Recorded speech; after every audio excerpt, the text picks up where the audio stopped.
Welcome back to the channel, everyone. It's your boy Open Mango, and today this is not an MMM. This is more of a conversation, a video that came about because of the craziness of Story Booster 1. It's the day before release. It's about 5 p.m. where I'm at, and yeah, I just really wanted to address this because like the favoritism is there, and all of that because of this. And one thing I'm seeing is prices coming down, which is awesome to see for pre-sale, but I want to see what it's on, like what the price looks like on release, because did Bandai overprint, underprint? We don't know. But what I'm hearing is stores got slashed, allocated like nobody's business.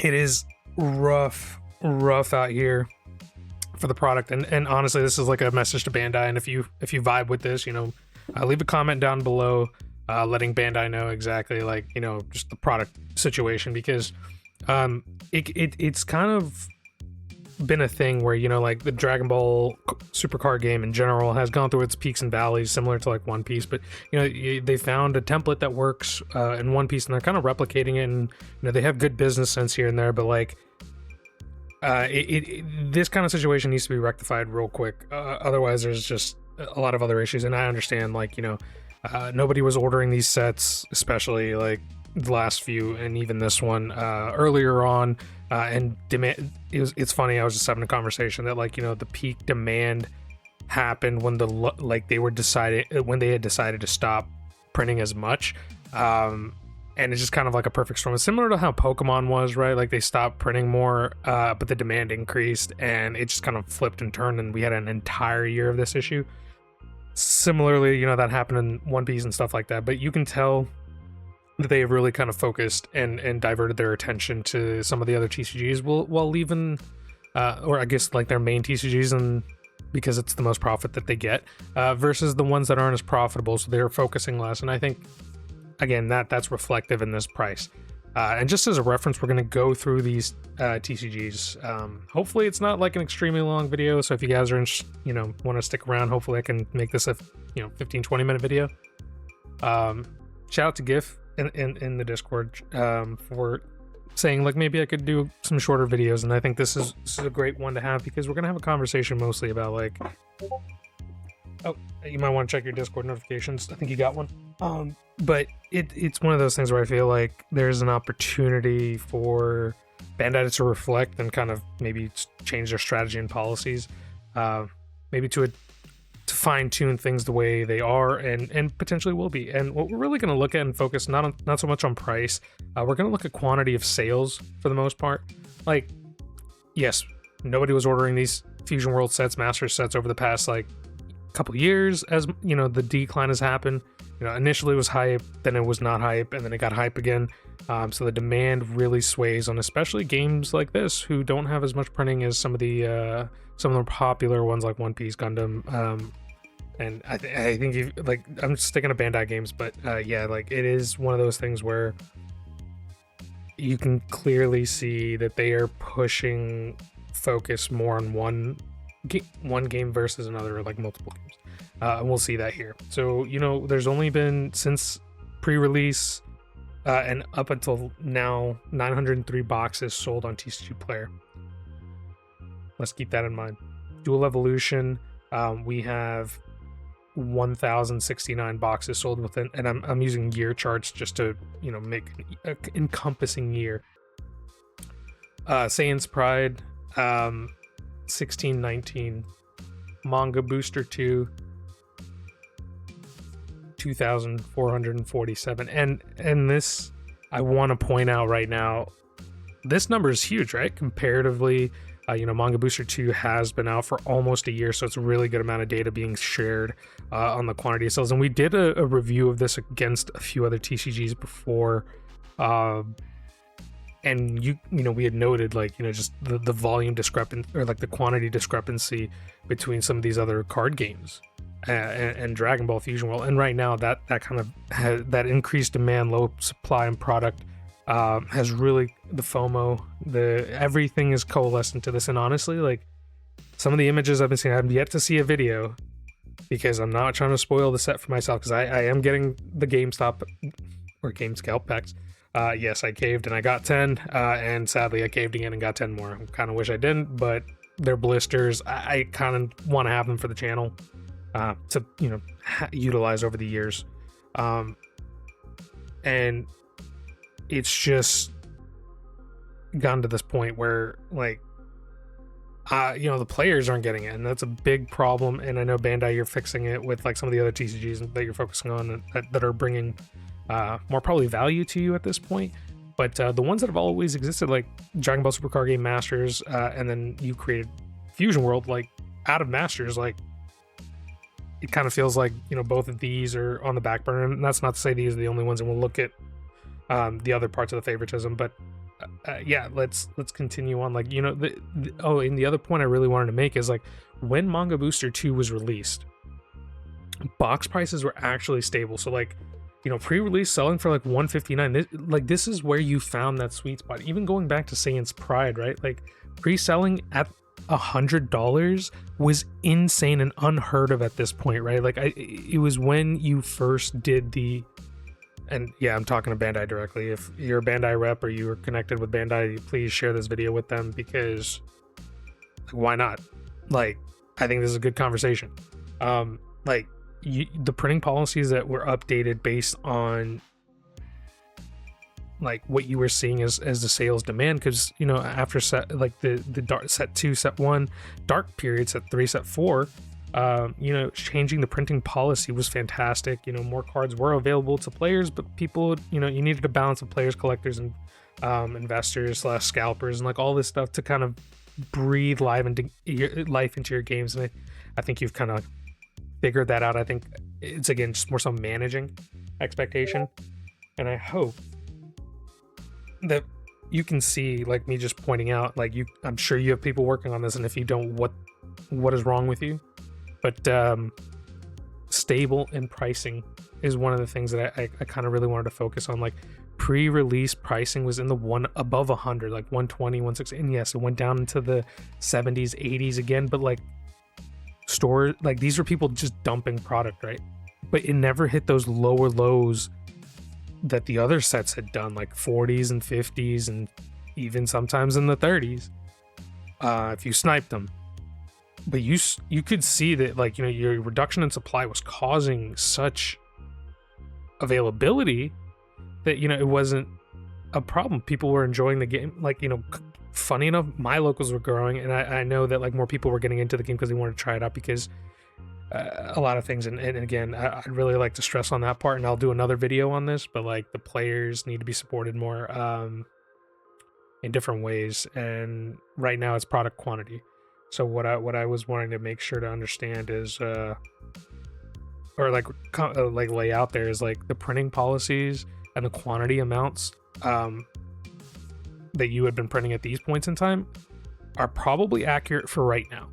Like you don't need to go overboard and like double, triple, quadruple print run. I know I was saying like double, but like looking at some of the numbers, like you have to have a certain percentage increase, because if we're seeing these kinds of prices like a year down the road, that kind of tells me like you might want to like it's not my you should, like even for you guys, right? Like just if you want profits, like just make more product. And this is one of those times where I feel like a reprint is actually, I know there's like November there's another print wave. I don't know if that's an official reprint, and if it is, great, increase it. And if it's just backstock to fill, then create more reprint. Don't do the whole stupid second edition or whatever that you did before. Like that I think will kill. Just reprint it like you did with EBO3 or the heroine set for One Piece and OP13 second anniversary set. Do that. Use the same mentality there for Fusion World. I think you'll do great, and the players will be happy because cards are more accessible. Like one of the best things about being in the card game and being in the TCG space is the ability to crack packs. You can stash away all the sealed you want, but like at the end of the day, cracking packs is like, you need the player base, you need people to play the game, you need people to have their shiny cardboard. Come on, like it's not rocket science. You guys found the formula. Just execute and pay more attention to these other games, because otherwise they'll end up like freaking like Battle Spirit Saga, when yes, you had that big tourney money pit that you did and it didn't work out too well, but guess what, you also the West is a little different. I know it's, BSS is doing okay, I guess, in Japan. It's existing, right? But here it's not. Like, don't let these other games do the same, because there's a lot of people that still play this game, that enjoy the game, that would like to see some sort of success for their own TCGs, and they've invested so much time, effort, energy, money, to play the games that you create. Like, the least I feel like a company like yourself could do is like support them. Now you're a giant corporation, who the fuck cares what I say? But like, and you know what, the stores are loving it too, because they can actually make margin again. Like, you know how many stores are being asked, like, and yeah, the worst part, every store that I'm talking to, every people that I'm talking to, all getting their allocations cut, even though they've supported this game since the beginning, or a significant amount of time. Like, it's crazy. Taking it back to Masters, for Impact Beyond Dimensions, like 445 boxes sold since pre-release until now. That is abysmal. Now, I understand Masters doesn't have a big enough player base, so maybe warranted. Check your Discord notification. I should really just kind of like quit that, so hopefully we don't get any more notifications. But yeah, like, that's something I think you can do more market research. Like, I do look at stuff here and there, and I don't know from the player perspective and collector perspective. Like, I think a lot of people do enjoy Masters, and you should not print more, but I think, like, maybe another 5-10% increase in print run. If you make 1,000 cases or 5,000 cases, 10,000 cases, 1,500, 200, I gotta know what number of cases, or just increase it by like maybe 10-15%, or maybe even 5%. Like, it just seems like there's not as much demand, but product is selling steadily and slowly nowadays, because there's just not, like, the price ranges, I think, is the biggest issue. Three Glorious Fighters, like, this one came out back in like February, January, something like that, March time. 1,080. I think this was a good amount, because like maybe more is needed, because I think you're doing really good things with like the card texturing, the pull rates and hit rates and things like that. So why not take that method and kind of expand upon it and get your profit too? Because if you're about profit, like, stores are about profits, distributors are about profits, and if these are, like, you've found something that's great, and you found a business model that works, and a business plan that really works for these card games, a blueprint, a template, and supported properly, I think you're gonna make money, the distributor's gonna make money, the retail person is gonna make money, and the players, collectors will get cards that they want, and they will have value. I think it's a win-win for everyone. It just needs appropriate attention to, just like you do with One Piece, Gundam, and like, funny enough, UA as well. I don't know what you do with UA. It seems like people are also having issues with that. So, which is one of the ones. If y'all see the thumbnail image, like, it's kind of like that meme. Yeah. So, Fearsome Rivals again came out a little bit before. I think in December, November time. Could not tell you exactly when. I apologize. But either way, 1,040. So it seems like you're still decreasing Dragon Ball print run at this time. So like you had, so Dragon Ball Masters had a big boom, right? Tournament power boxes at like 5K and all this stuff, and then boom, goes down. Literally every set was like $30, $40, $50. Some of these were like 20s, especially like the second edition. Holy crap. Those have rebounded significantly if you haven't seen that. But it goes back to the thing of like, okay, well, you can clearly see decrease in print runs, and obviously I don't have the data to go even further back to see some of the older sets and what the print runs and print numbers look like back then. But I guarantee, like, they are way lower now than before, and so a lot of these boxes are, I guess, a lot more scarce. And if y'all are enjoying this, sorry, I've been going on tangents, but speaking of opening, like, that's a big part of the TCG. We do have our live event tomorrow. Going to be opening up FBO 1, 2, 5, and 10. I was going to do it at 2 p.m. Central. That might need to change, or maybe I'll do it and then like I need to take a little break because I got a work call, unfortunately. But I'm also offering some other things if y'all want to stick around and join in on that. Lots are still available. Link in the description on how to buy packs. But yeah, if you can't find SBO1 or STO1, like, there's cheap packs available. Way cheaper than like Game Scalp ups. It's insane.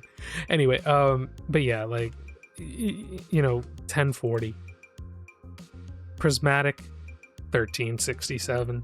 So, these have had good number of sales, and there's a good number of boxes. But the clear trend is like the newer sets have less and less print runs compared to the older ones, and you can see that. But the box prices, like they're way above MSRP, but they're more stable in Masters than obviously Fusion World, right? Like Dual Evolution, like way high, and Sans Pride is doing all right.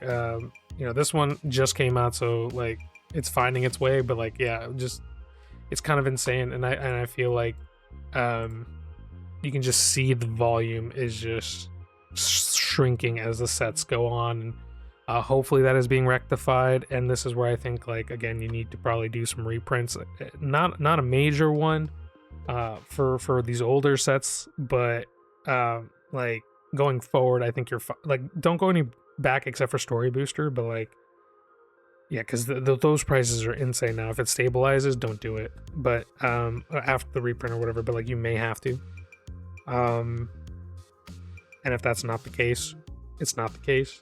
But again, I think there just needs to be a percentage increase going forward. And I know that there's more people asking for Dragon Ball all over. So you're going to make money. Everyone's going to make money. Like, if these packs are available for cheap. So yeah.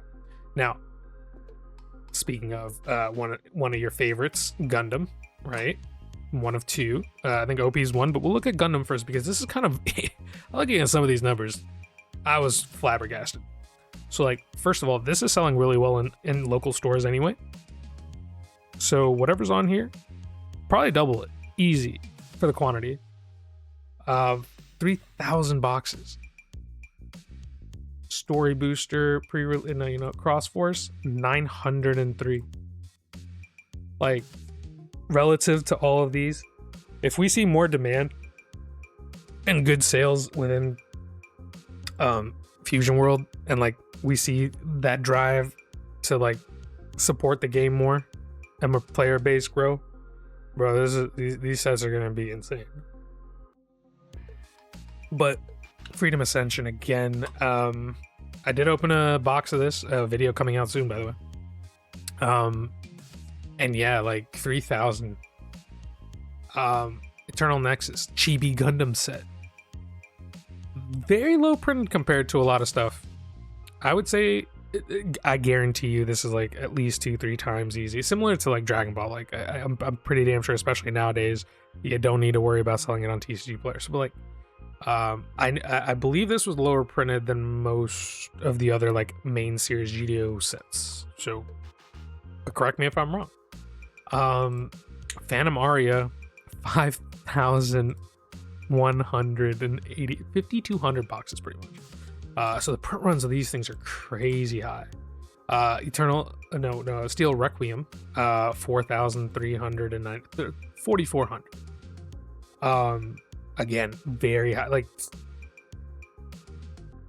double Manga Booster easy, triple even probably. And yeah, you could just see the sell-through is insane. 5,000 of GDO2, and then GDO1. We are only going back 1 year, and this came out like a little before, if I'm not mistaken. I'm pretty sure this thing, it would have said like 6,000, 7,000, because they went back and reprinted, I believe, the first 2 or 3 sets. But it seems like the appetite is crazy. Boxes, $455 minimum. Yeah, crazy. Now their Golden Goose that started it all for Bandai, stabilized them like there was nobody's business. OP, like this set just came out, OP16, like a month ago, I guess, pretty much when FB10 released. So 5,570. Holy freaking shnikes, dude. So what were you saying for Crossforce was like pretty much 1,900?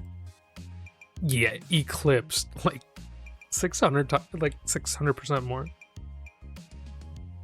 and it's just ridiculous. Or 500% more, whatever, man. I'm pretty sure it's way more than that. But EBO, or not EBO, OP15-EBO4, 5,300 boxes. Azure Sea, OP14. CBO4 was that the heroin set? Yeah, I don't know, man. Like I don't know how they did that, but Kami's Island somehow I have 250. It actually went down a little bit to like I think you can get them for like 180, 170, which was actually a pretty good price. Boxes hover around there for like a few months. I think that's more stable and more manageable than anything else. But whatever. That's not what we're thinking about today. 5400 Azure C, or 5300. Yeah, 5300 Azure C was 6900. Giggity. Holy fuck. Did they reprint this one? I feel like this was part of that reprint. Because they did do that for Carrying On as well, like 10,000 boxes, dude. You can see where their print capacity is going, right? 5,400. Good lord, their print capacity is going to these like Gundam and One Piece. Like you can clearly tell. And now we dive into one of my favorite TCGs that has just I feel like no support whatsoever these days from Bandai, which is why it's close to like. Yeah, I made the thumbnail before I made this. Battle Spirit Saga because this is depressing. Dual Revolution, yes, it's kind of funny. Dual Revolution, Dual Evolution, 800 boxes. Now I don't know if this is because this is like Dual Evolution where it's selling better in store or Cross Force where it's selling better in store than online. But like, hey, seeing a box of Digimon at $90 is honestly insanely nice to see. Time Stranger, so this was BT25, this is BT24, in the $80 range, which ain't bad because I think this is right around like little below or above distro price. I think it was like right above distro price, so people are still making money on it. But 2,000, you could see just the print run sizes. Like it seems like this is actually like pretty well printed Time Stranger, but again, Time Stranger is might have been because they released the game at the same time, so maybe they thought there'd be a little bit more hype, which honestly this being at $82, very stable. I think if you're a Digimon fan, dope time to pick this one up. Cyber Eden, 1,300 boxes sold on TCG Player within the past year, and holding it like $90, which is insane to see because you usually see that what we're about to see. 1,300, like 1,400 boxes of EX11, and then here's the versus monsters. This is what usually happens with these Bandai Digimon sets, and what used to happen in Fusion World. 1,099 boxes. So like you can see that like the print seems like for Digimon is a little bit more volatile, but they're definitely their printing policy here is a little weird to me. I haven't kept up with Digimon printing in quite a while, but it seems like they're printing a decent amount of it, at least as much if not more, probably more than Fusion World and Masters at this point from what it looks like. But maybe they're heading in the same direction, who knows. And the other one that we want to talk about here, Union Arena. Look at this shit. Like, I know a lot of Union Arena players, and this is the latest set, Inuyasha, which, by the way, is a great anime. OG. Really, really nice. My wife and I are actually watching it right now, but yeah, the pricing again, or like the quantity sold, 236. This one was interesting. One of the locals actually pulled like a triple star from here, 349. The time I got reincarnated as a slime, 615.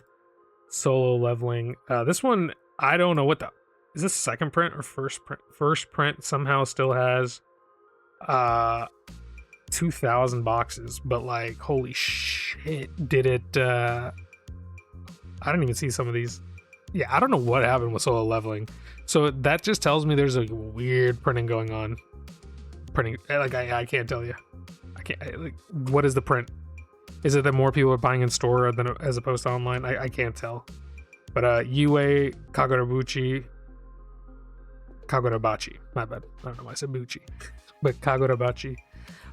This box is $680. Holy fuck. If you have a box of this, you're sitting on a gold mine. Holy shit.